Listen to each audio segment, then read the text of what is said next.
രണ്ട് വ്യക്തികളെ ഞാൻ നിങ്ങളുടെ മുമ്പിലേക്ക് പരിചയപ്പെടുത്തുവാണ്. ഒന്ന് യോശുവ.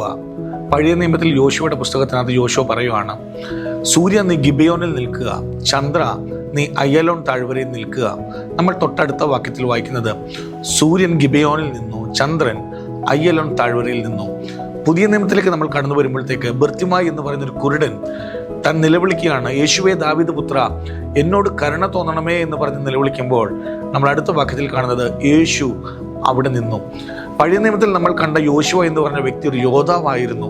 എന്നാൽ പുതിയ നിയമത്തിൽ നമ്മൾ കണ്ട ബർത്തിമായി എന്ന കുരുടൻ അവനൊരു യോദ്ധാവൊന്നുമല്ലായിരുന്നു. ആരോരുമില്ലാതെ, കണ്ണ് കാണാത്ത, സ്വയകാര്യങ്ങൾ പോലും ചെയ്യാൻ കഴിയാത്ത, നമ്മുടെ ഭാഷയിൽ പറഞ്ഞാൽ സ്വയമായിട്ട് ബലമില്ലാത്ത, സ്വയമായിട്ട് പരിമിതികളുള്ള ഒരു വ്യക്തിയായിരുന്നു. എന്നാൽ ആ നിലവിളിക്ക് മുമ്പിൽ യേശു നിന്നു.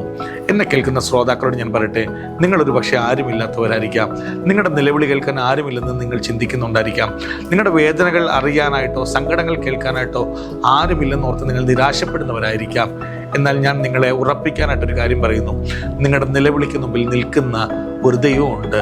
അവൻ നിൽക്കുക മാത്രമല്ല, നിങ്ങളുടെ നിലവിളി കേട്ടിട്ട് അതിന് പരിഹാരം തരുന്ന ദൈവം കൂടെയാണ്.